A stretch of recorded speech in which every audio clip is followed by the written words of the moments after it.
Hey, well, welcome everybody here in Bologna and also online. We're pleased today to welcome Jagadish as our distinguished speaker in the TANIT's seminar series. Jag is Edgar F. Codd Distinguished University Professor at the University of Michigan and Director of the Michigan Institute for Data and AI in Society. I got to know Jag when we were both at AT&T Labs in Florham Park, New Jersey, where he was head of the database research department until 1999. He's very well known for his research in information management and databases. He's a fellow of the ACM and the AAAS, and he also currently chairs the board of the Academic Data Science Alliance, which TANIT is a member, and is on the board of the Computing Research Association. So we're very pleased to have you here today. And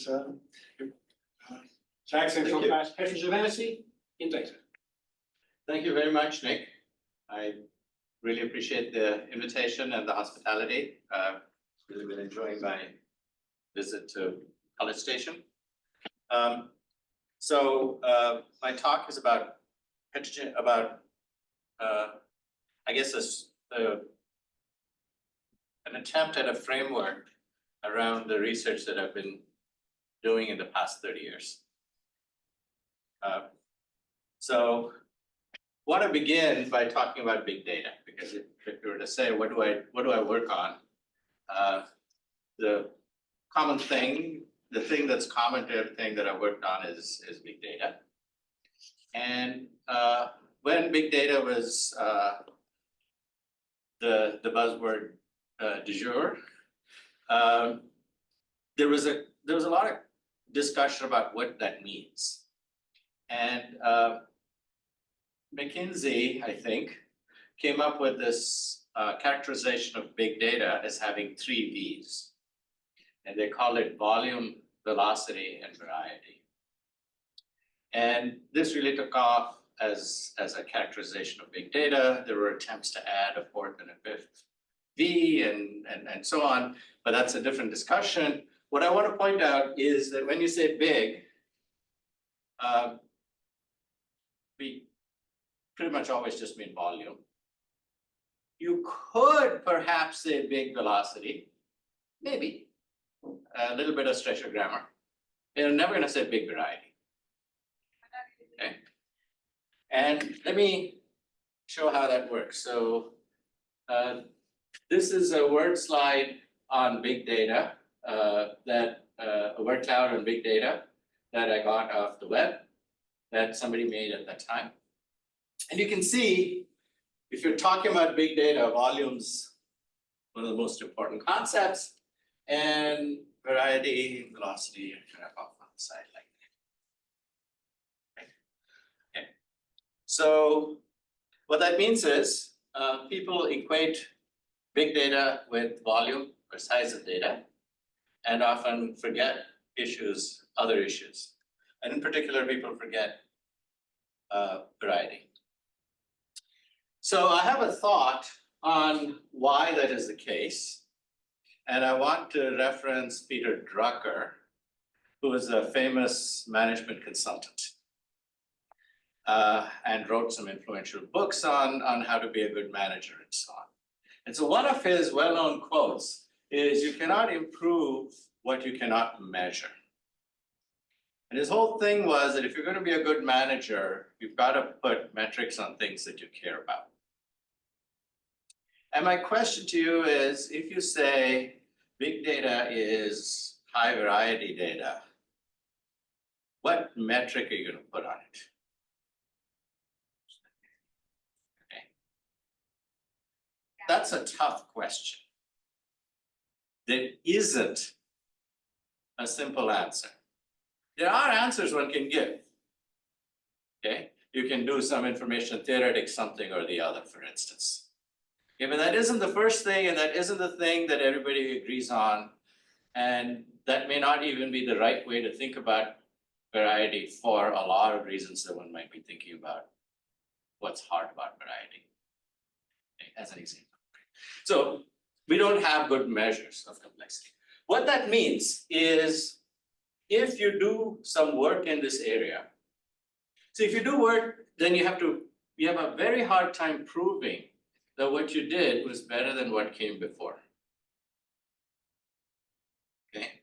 If you do work on volume or velocity, you can do work that is incrementally better. Most of our research is only incremental. Okay, but we all wish that we could come up with some big breakthrough, that completely change the work, but that happens rarely, if at all, right, for most of us. So if most of our work is making small incremental improvements, and this applies actually not just to academia, it applies even more so to industry. So if you have a product and your product can run, 0.1% faster than your competitors, you can have ads about it if there is a standard benchmark against which you do that, and people actually think that that benchmark makes a difference. Okay? So there is pressure to do better on volume. There is pressure to do better on velocity. Okay? The way that you do better on variety is because you hope that you will do something really novel. Okay? And that just means that there is less work and less good work. Okay. So let's look at what variety means. So, this is kind of just a very baby example, which probably is too much for most of you. My point, because this is all kind of too basic. If you have data that was independently created, in my example, we have a US market and a European market, and whoever set these databases up made some design choices. And they're both quite reasonable for the domain, but completely incompatible. And now you want to put these things together and ask questions. Okay? And you want to ask questions, and sometimes the questions you want to ask are, besides the incompatibility amongst the data sets, it also has to do with the thing you were asking versus what is actually being stored. Okay, and so I want to know about wagons, and I don't know if wagons is the same thing as buggies, or is the union of buggies and carts, or whatever, right?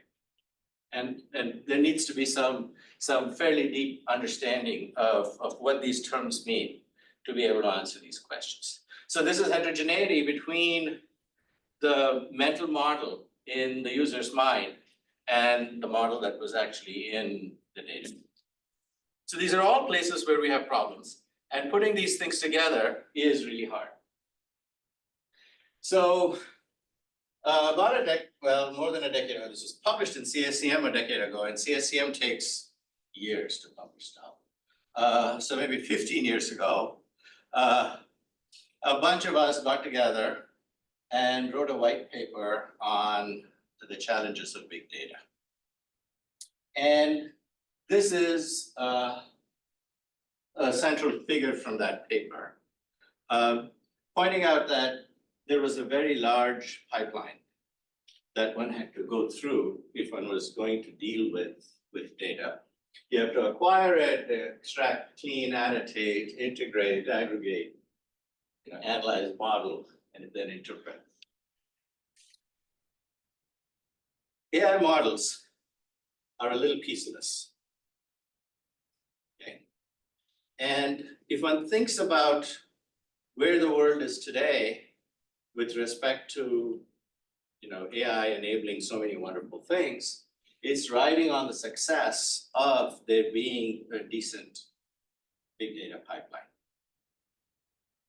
Okay, and all of these things continue to remain expensive and potentially challenging, and so on. And so I kind of view what we are doing with respect to big data as complementary to what is happening with AI. Okay, so it's all part of the same ecosystem. So with that kind of as background, I now want to just talk a little bit about where, in practice, some of these variety things come into play. Okay. So it turns out that if you have, if you're a big company and you have a cloud data warehouse, actually finding data in your own warehouse is a real problem. Okay, and it's not finding data in the open web. This is finding data in your own enterprise data warehouse. If people think of companies as super organized places, they aren't. Large companies, as Nick and I well know from our days at AT&T, have lots of players, lots of divisions and pieces, and things come and go. And the collection of data that they accumulate may be a little more organized and a little better regulated than you have on the web, but you have kind of the same kinds of problems. So we did some recent work on finding joinable columns or unitable columns within a warehouse. And we actually used AI techniques to do that. Right? And this enables people to find tables in the warehouse that might be related. So what often happens is, in your line of business, there was some data that you dealt with, you collected, you got that, and then you have some implications of some connections you want to make with other stuff that the company is doing. You go to the warehouse and you have no idea how to do it. And basically by finding commonalities, you get suggestions on things that are there in the database that you could compare with or join with or extend your data with. And therefore get value out of the data that your group collected on your piece of the corporate pie. Okay, now these questions of heterogeneity actually apply not just to collections of multiple data, they even apply to what one might think of as very simple things, and even when you're doing greenfields construction.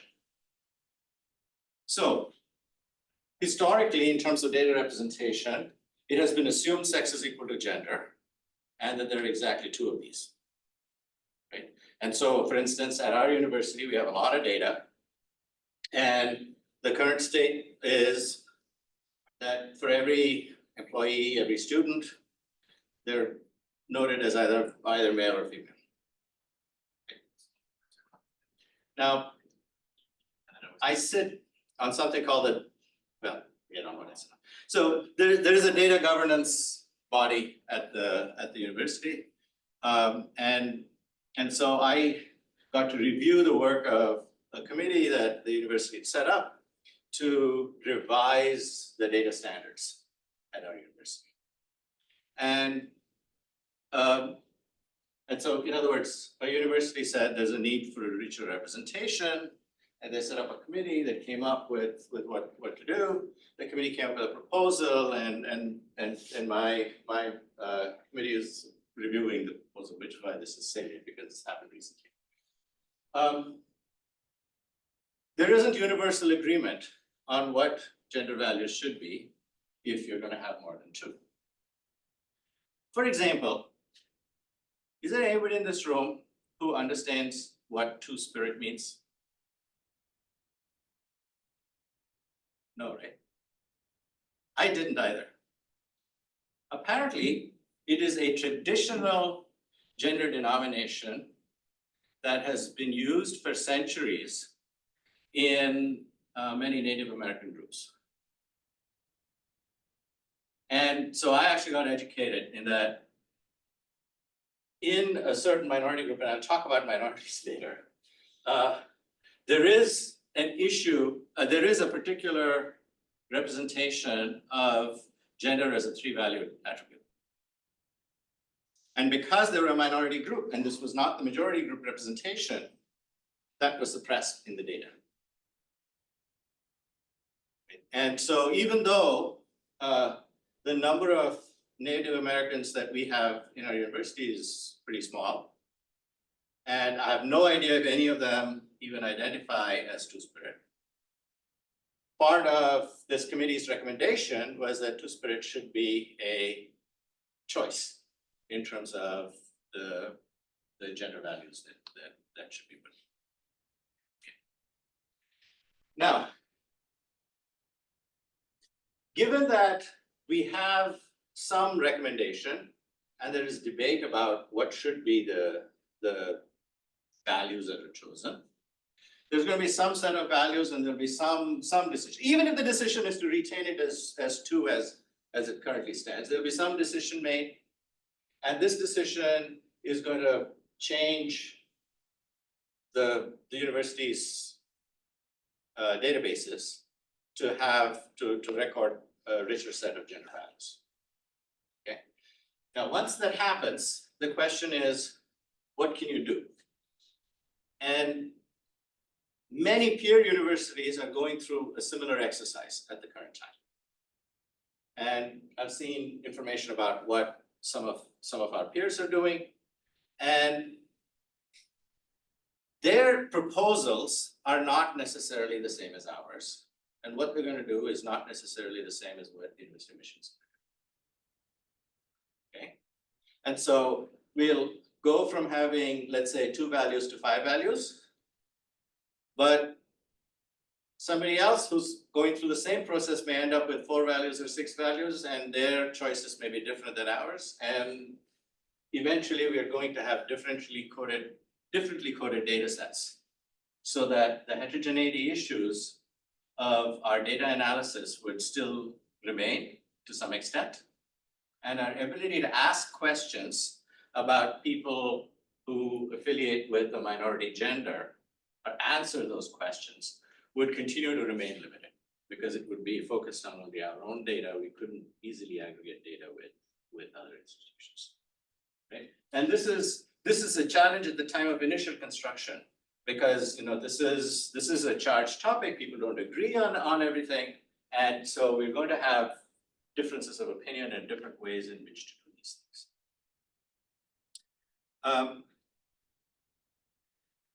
Okay.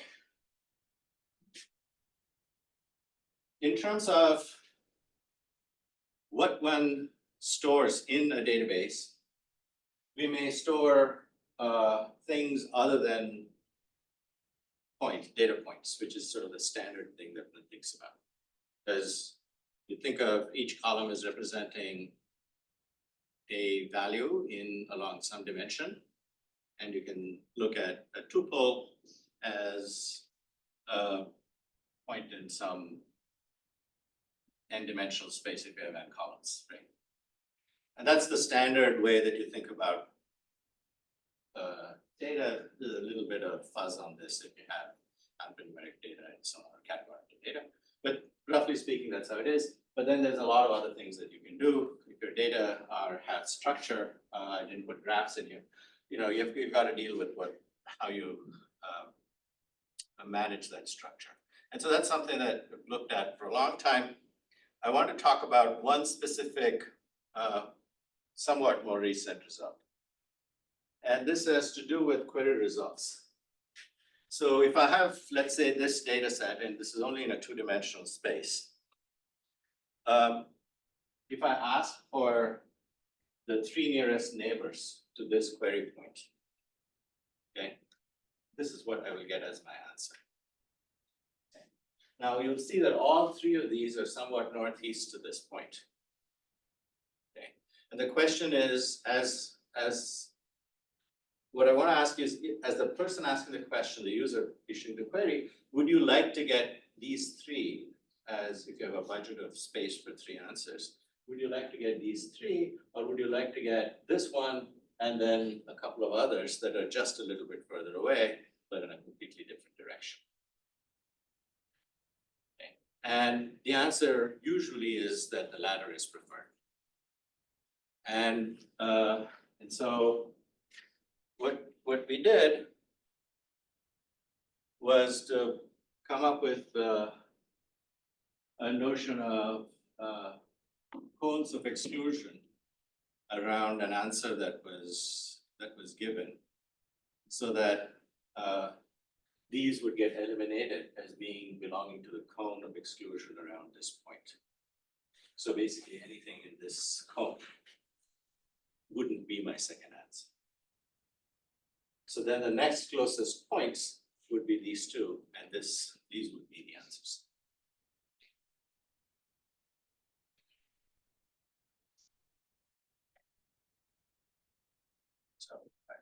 That's the cone of exclusion.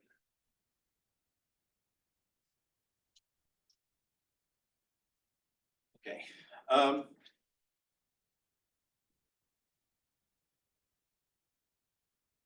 If you explicitly want to get a diverse set as the result of a set of queries,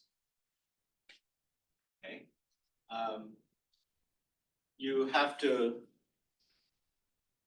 there's a question of how you should act at every individual time, and you'll be evaluated only eventually. Okay. So an example of this is you want to end up with a diverse set after you've done your hiring. But at the time at which you're doing it, you're looking at one individual at a time. And so in terms of making your choice, you have to make some assumptions about the distributions, or you have to learn the distributions as you go along. And this is also something that has been, related problems have been studied in the context of, it's called the marriage problem, it's called the secretary problem.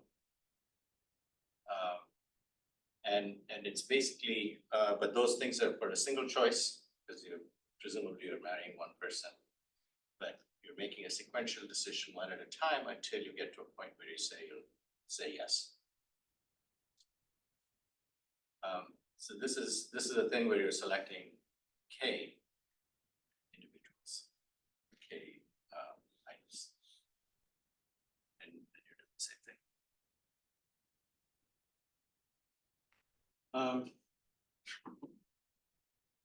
Units of aggregation are often misaligned.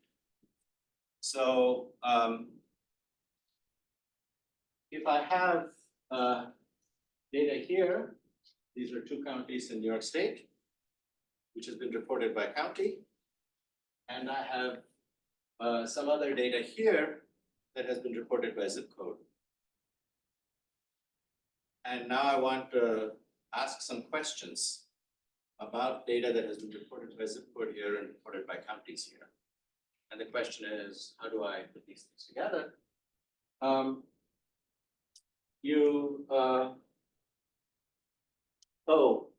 A thing to note, which may be hard to see, because look at this central zip code in this figure. And if you see what's happening here, the county line actually goes through it, okay? So it isn't the case that zip codes are completely included in counties. So you can't simply say these zip codes are all in a particular county. What will happen is for some zip codes here, these are all very much in this county, etc. But along the boundary, you get partial zip codes per county, you have to figure out what to do. And so you have to do some kind of interpolation and estimate what the values would be for the variables of interest aggregated over these subregions for which you do not have data.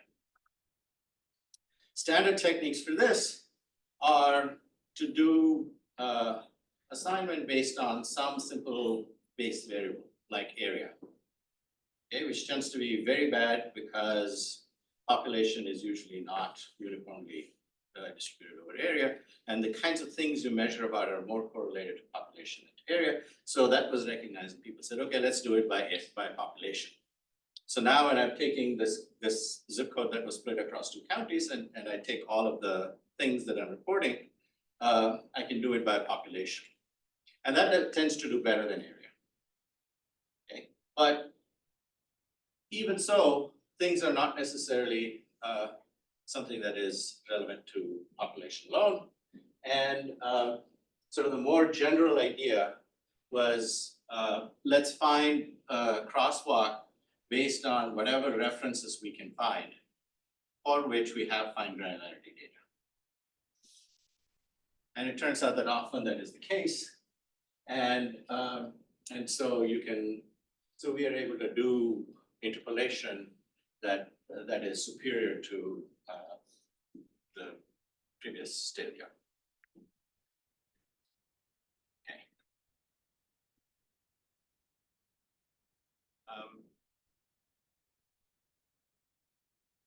So here's sort of my takeaway from this. A system that can handle heterogeneity or variety or diversity, whatever you call it, is more difficult to design. It's more difficult to build. But once you've got it, it tends to be more robust. It tends to be more widely usable. So there is a cost of accommodating the variety, and then there is a benefit that you get later on. And and I will leave it there as far as that basic idea is concerned. And so my takeaway in terms of how to build systems is that we should standardize where robust standards are easily achieved. There are a lot of cases where there's just arbitrary choices just because. And if you can help people make standard choices wherever possible, that really helps. But anything that is not easy to standardize is probably not worth standardizing. The standards processes today tend to be clunky. They're, people can agree on 90% of the things and then they argue to death about the remaining 10%. And if we sort of have a sufficiently robust escape valve, then the need to argue about that 10% goes away. And so one of those systems that can actually intrinsically handle that heterogeneity with just some base standards to keep us safe. And we've done work actually on both of these technically. So we looked at the statistical manipulations that people tend to do to data sets collected from surveys. And it turns out that almost everything that everybody does can be expressed in a very small vocabulary of statistical operations. And if you can actually reduce it to a statement in the constrained language of statistical operations, then you get all of the benefits of a limited language, closure of some operations, things that you can do mathematical analysis on, and standardization across languages. Good metadata description for free. You just write your code, and we can generate the metadata directly, et cetera, et cetera.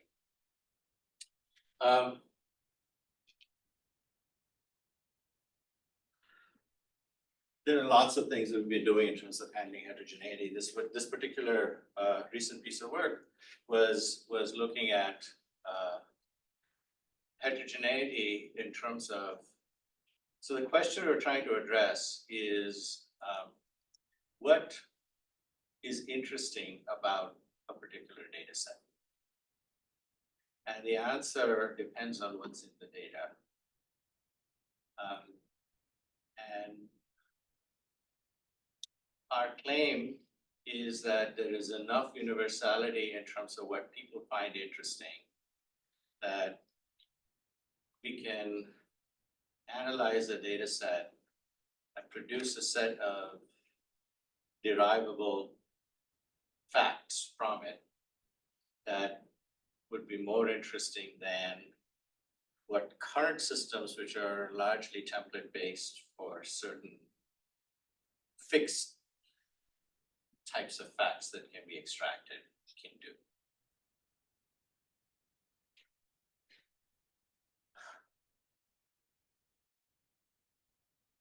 Okay, so that's the first part of my talk.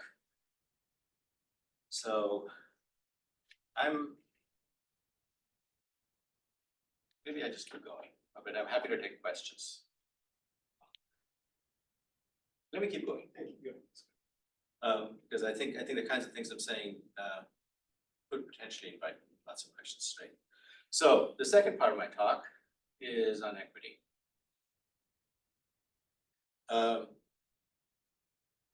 So first, I want to define what it is.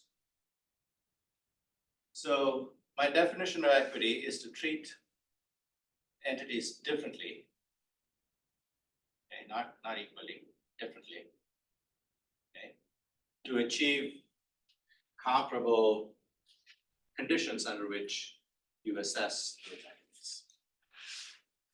So here's an example. That's fair by some notion of fairness. This is equitable if you're going to have an apple picking competition. Okay, there you're largely going to win the competition based on height. Here you're actually going to end up measuring apple picking skill. Okay, and if your goal is to measure apple picking skill, you need to measure it under these circumstances.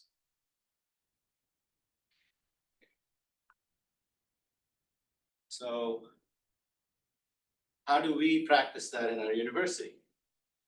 Okay, so it is fair to give every student the same amount of time on an exam. And that is typically what we do. But at our university, I would guess at TAMU as well, right? There is a notion of some students getting extra time. And that is an equity decision.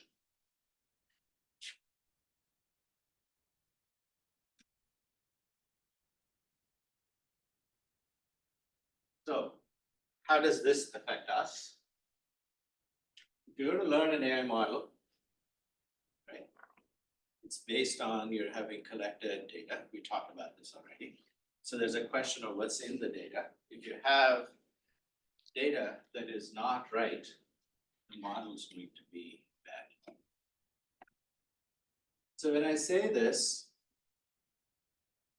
the first thing that will come to your mind is, yes, you must have a data set that is a representative sample of the distribution that you're trying to learn. Okay, that's ABC of machine learning. Okay, so I want what's in my data set to be a uniform random sample of the universe. And you say, is the data set I have, does it give proportionate representation to all the groups in the population? Okay, that's sort of the non-mathematical or English way of saying this, right?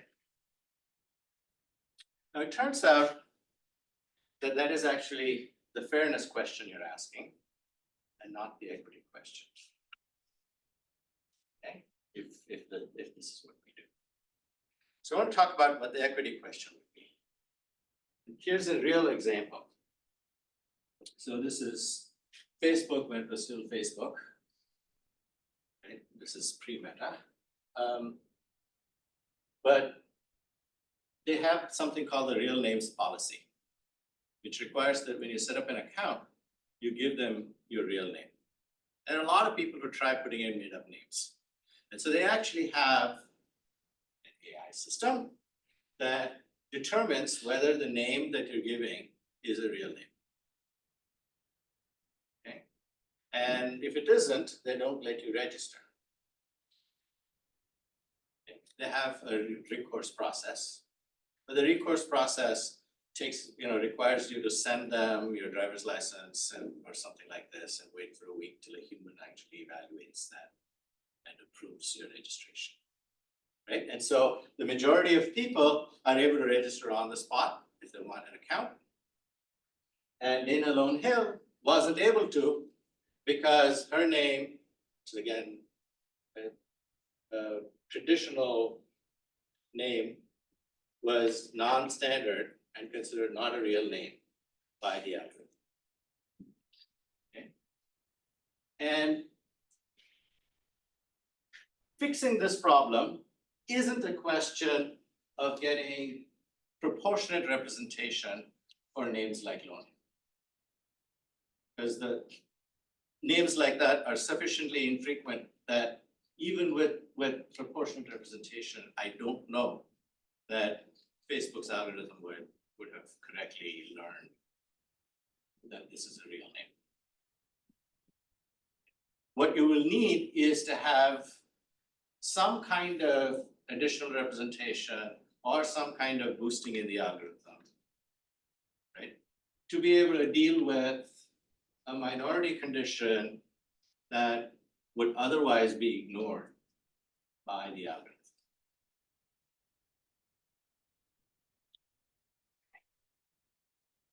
So the equity question is to say, is there enough representation of minority groups in the data to be able to perform the downstream AI task as well for the small minorities as the rest of the population?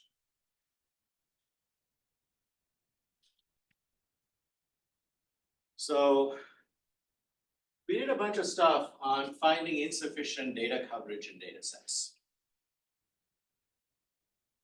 Okay, so given a data set, again, think of it as a multidimensional space. It doesn't have to be, but it's just easiest to visualize it that way.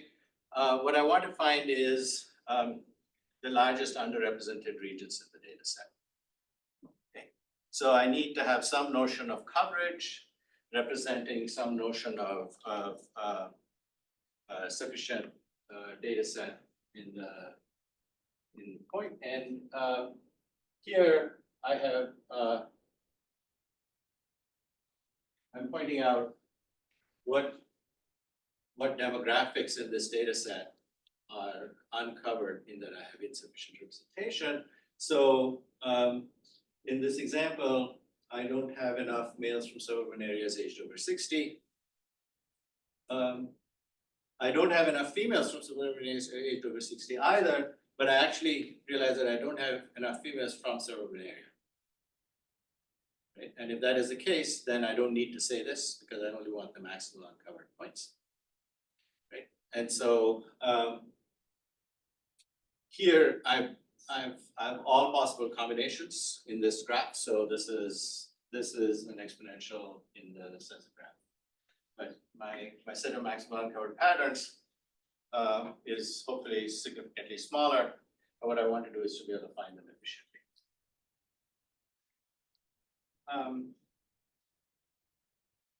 Then there's a question of, if I'm looking for this, am I focusing on particular groups? The traditional thing has been to focus on particular demographic groups like race and gender. But there are other groups that we might care about. We might care about education level. We might care about rural and urban, and so on. There are all kinds of differences, demographic differences in the case of demographics here, that we might care about. And so in general, if you have any data set, you may care about any kinds of attributes that are salient in this data set for whatever purpose, for whatever question that you're asking. And furthermore, you care about intersections of these things, as you saw in this example. And so we wanted to find things that were not already pre-assigned, what are in the lingo called protected groups. And so this just makes the problem harder because you've got to look at a larger number of combinations effectively, and we were able to do some stuff.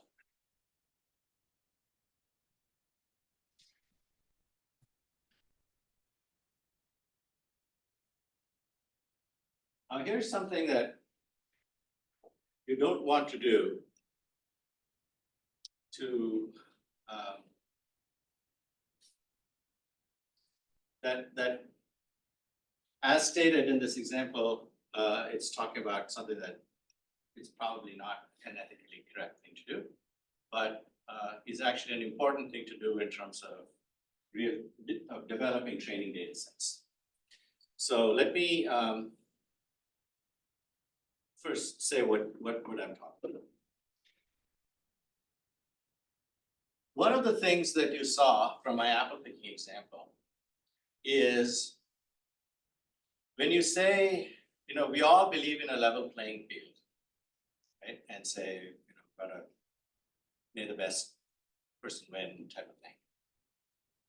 You've got to define what the rules of the game are. And the rules of the game can make a big difference in terms of who is advantaged and who is disadvantaged. And so you really have to think hard about what those rules are. This applies whenever you're doing a selection of a set for whatever purposes. So my story here, my motivation here is creating a training set of data where I want to have all of the, sufficient coverage for all the small minorities, et cetera, et cetera. Okay.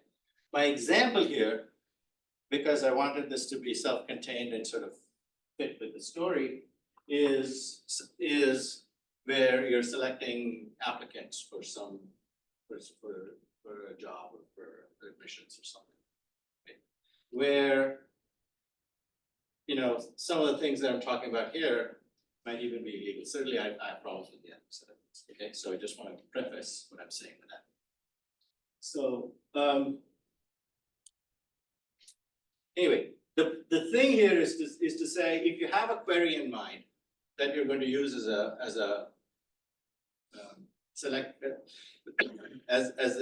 selection criterion for including somebody in your training data set or including somebody in your clinical trial, right? As the case might be, right? And so in this example, what I wanted was anybody who had a CS as a major and a GPA of at least 3.85. Okay. And I look at my output in the data set for that criterion. And I see that my output doesn't have enough of certain attribute values. Okay. Then the question to ask is, what's the smallest perturbation I can make to this query to achieve my equity criteria in terms of sufficient values, sufficient occurrence of those values. And so for example, and so for that, we could actually both tighten and relax restrictions. So I could tighten this from 3.85 to 3.9. And I could relax this thing to say, well, it doesn't have to be CS, it could be EE. Okay, and in this particular example, with this relaxation, it works out. And so there's an exponential number of relaxations you can consider. And actually, there isn't even a unique answer because they're dominating answers, but there isn't a unique answer, but we can try to have some notion of what are good choices. And we have a method to do this fairly efficiently. And this kind of stuff is good for making sure that you're creating good training data sets. Okay. So it looks at data equity, which has really been the focus of the large part of my research for the past 5-6 years. Most of what we've been talking about is representation equity, which is the rows of a table. Okay. I also have issues of feature equity, which is columns of a table. Okay. What you choose to record, what attributes you choose to record matter. And then there's access equity in terms of who has access to the data, which is sort of not so much an intra-database question, but is more of a socio-technical question. Okay, so that's the end of part 2. Switch into part 3, which is inclusion.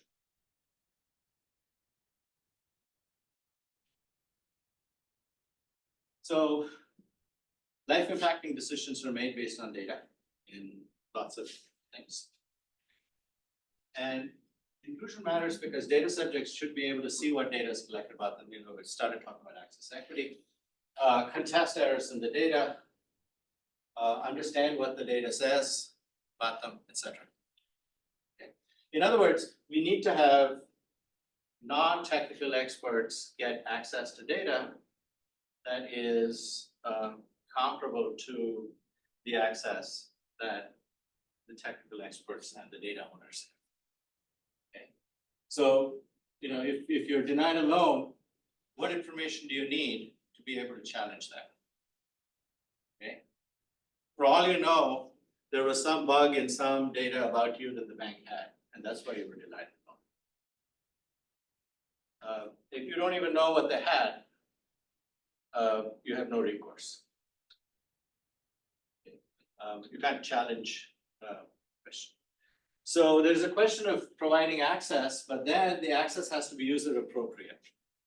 Okay, and so we started actually thinking about how hard it is for a non-technical expert to access data quite a few years ago.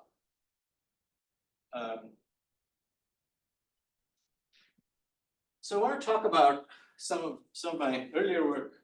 So I started working on usability more than 15 years ago, and so I want to talk about a couple of earlier pieces of work that I think are interesting in terms of just laying out the space. So one way to think about how you query a database is I've got a query space, and each of these dots here is a possible query that I could ask. Okay. Now, if I design a form, a single form will allow only a very small number of queries. So here I've got 6 forms in this example that cover some fraction of the query space. Okay. And designing a good set of forms for a database is basically trying to have as few of these orange dots as possible and having them include as many of these white dots as possible. Okay.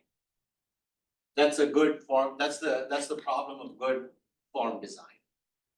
And so if you assume that a non-technical person can only access the database through forms, where they fill in some form fields and get some answers, you've got to decide what you can do. And we did some stuff on automated form generation, where we could come up with a notion of the queryability of an entity in the database, the math of which I'm not going to define. And we also looked at the data cardinality. So this is the schema in terms of how connected an entity is, and this is cardinality in terms of how many of the values there are. And those things together tell you how likely things are to be queried in a pretty robust way. And so having done that, we can assign schema components to form and create form components. And we could generate in an automated way, we could generate forms that were, by our metrics of how many of these queries are included, at least as good as commercially deployed forms on commercially available websites. Okay, we did the same thing with spreadsheets. We did this thing called QNITs that would take queries on documents, queries on data sets and reduce them to what we call QNITs, which are just parameterized queries. So the only things to feed in are parameters. Then we started doing natural language querying, and this was 20 years ago. And we did a bunch of stuff, except that this was all against XML. We were able to do this with respect to relational data about 10 years ago, but soon thereafter, NLP took this really big lift. And so natural language querying of databases stopped being the great unsolved problem. Okay. I want to talk about result presentation. So if you're dealing with non-technical people, you're often not going to give them the database, you're going to give them facts that you pulled out of the database. So this is a statement that Bernie Sanders made during the primaries, the last election round. Okay. And so, he did well in California, and he made this statement about people of color in California. And it turned out that he won people of color as a whole in California. He won, if you look at major subcategories, he won Latinos, he won Asian Americans, but he lost African Americans. Okay, he makes a statement like that. The question is that a valid statement? And it's kind of a half truth because he won across people of color. Okay, but he implied that he also won against in African Americans. And so we developed this notion of refinement hierarchies and query refinement and appropriate levels of aggregation and cherry picking in terms of levels of aggregation. Okay, and actually this turns out to be stuff that comes back in lots of places. So there was this thing where Sex and the City ended up not getting a very good overall rating in some TV show rating thing. And there was a lot of argument about the fact that this was a show aimed at women and that the difference was because of men versus women. And that is sort of true. Okay, so you can see the average female rating and the average male rating for the show. Okay, but then you look at a different show, which is sort of in the same genre, and you see very little difference. This is still, here you find women who are slightly more in favor of the show than men, but this difference is minimal. And so now given some data like this, you've got to say whether a generalization like this is valid. Okay. Based just on Sex and the City, it is, but based on at least the compendium of these two shows, it probably isn't. Okay, so to sum up, and I didn't say diversity in terms of the, it's heterogeneity or variety. And I kind of used, talk of what I do as DEI for data, but that has nothing to do with DEI in the context of the university or the university's employment policies or admissions policies, right? And that's not what I talk about. So that is the end of my talk, and I'm happy to take questions.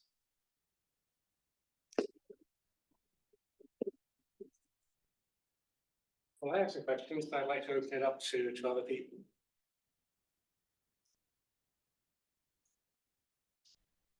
So in the first part of your talk, you mentioned 3 V's. There's also veracity. And do you, when you were talking about variety and veracity, do you somehow link it together? Then I'm thinking you have more categories, but then some observations as real numbers and some quantiles, so you get more variety, but you can also see that as an error. That's actually a very nice question. So the question has to do with veracity in data and what happens if you try to, for instance, you use quantization. So you have a loss of veracity or at least some reduction in accuracy as a price that you pay for potentially having less variety or being able to manage your variety. So you manage the excess variety by binning things in general and dealing with the bins, and you lose information when you do that. And that's common practice.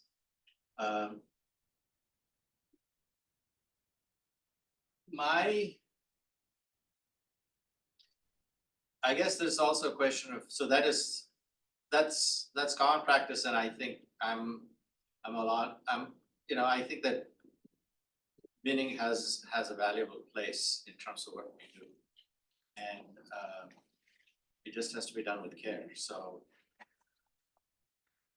in some sense, a loss of accuracy within some limits that you have determined is acceptable after thought is perfectly fine thing to do, and maximizing accuracy is not an objective. I think that a loss of veracity for instance, having data that's not up to date, or because you had some error in reporting, or things of this nature, or because you had a bad imputation technique, those are far more egregious and painful in my view.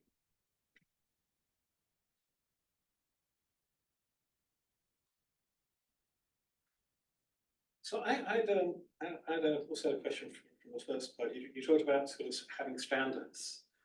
And I think it was, I'm not sure whether you were saying kind of standards to handle, as it were, the standard stuff. Should there also be standards to handle, extensible structures which can accommodate, the exceptions to these? And my framework for that question was, I said there was an internet standards organizations some years back, and there was an idea that to have standards for data representations that would handle both the common use cases, but also be sufficiently extensible. And I don't necessarily solve the problem in the sense that there was also the question of whether those standards or the extensions would be implemented by a particular vendor in a particular case. So even if you had an agreement as to how you could represent this non-standard, non-mainstream data, didn't mean that people necessarily provided the ability to do that in their systems. So what are your thoughts about sort of extensibility or requiring extensibility? I think requiring extensibility is a decent thing to do. With any standard, there's always a question of market power and who decides what to implement. And so, SQL is supposedly heavily standardized, and in practice, every vendor's implementation is just a little different. Usually because they've added a few things that they thought was of value to their customers, and they wanted to use that as a market differentiator. But also occasionally because they decided not to support something that was in the standard, which is actually a really nasty thing to do. And so, but that's, nobody can do anything, right? It's each vendor's choosing to do what they do. One place where extensibility of standards, I think, has worked very well is in standards for defining HTML resources. Now, there was a lot of work at having something called the Dublin Core and so on, maybe 15 plus years ago. And all they did was have about 20 or so metadata things that they suggested you should say about any web resource. Now, most people don't say all 20 of them, right? Say 10 of them. But they'll usually use the standard terminology for those 10. And that is good influence. And then beyond that, you have whatever you have. And that's, you're doing things in XML, and you can use anything you want for whatever you want. And that's uncontrolled extensibility. But even in that scenario, having that little base of commonality, I think, helps. My view of the deal with the non-standards, though, is basically saying, I'm less worried about the implementation. Right? Usually when people are talking about standards, they're worried about the implementation of it. If I have to build a device that has to talk to this standard, it has to support this kind of thing. My notion of standards is from a data perspective, where in terms of data standardization, I would like to the extent that we all agree on a particular way to record something, we will have less miscommunication, easier interoperability. To the extent that we fail to agree, whether it's in recording the standard or in implementing it, we have to deal with it. And we have to, we live in a world where we are going to have heterogeneity. And so, whereas I think it's a good thing to try to reduce that to the extent we can through negotiation, we have to assume that it's not going to go away. And we have to adapt to it and deal with the fact that we have a lot of data that's going to have non-standard representations. We're going to have to learn what that representation is and figure out how to match that data in with other data. Any other questions before I ask my second question?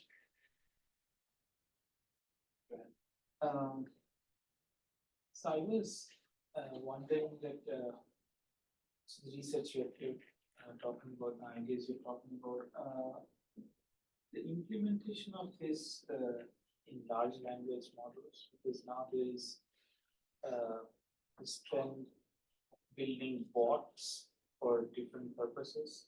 For example, for tutoring or for medical medicine, where you have an AI doctor who you consult with. And especially in the medical field, I think the idea of heterogeneity is perhaps very crucial, because if you build a bot, then the bot is interacting with different people with different genetics, perhaps. So, are you aware of any research effort in this direction? So my sense, I don't know about the answer to the specific thing that you asked, but a little more generally, I am very enthusiastic about LLMs as a mechanism for dealing with heterogeneity. I think that pre-LLMs, having data that was represented in text or in some other non-standard form, you spend an inordinate amount of effort trying to pull that into something that we could analyze efficiently. Today, I think that LLM's ability to massage that is sufficiently good that I think that the notion of careful interface design or careful language design, sort of the importance of that gets reduced greatly.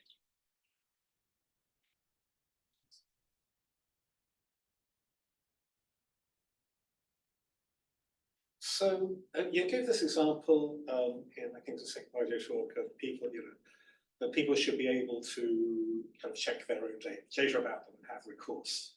And that sometimes the data is good, but it's the processing which is wrong. There was an example in Britain, this scandal where basically a badly programmed accounting system in the post office led to local post office managers being dismissed or prosecuted because they were accused of fraud. And it wasn't that the data was bad, it was the process was bad. And it was, difficult to correct that. There were all kinds of organizational, reasons why sophisticated didn't happen. So how does that challenge fit with the data challenge, or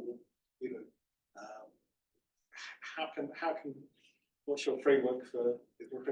Yeah, so I think that the issue of recourse applies more broadly than data. My focus has been data. I think that there is a question of algorithmic accountability, and the fact that an algorithm says X. Many people give undue deference to, and I think that we need to figure out how we can question it.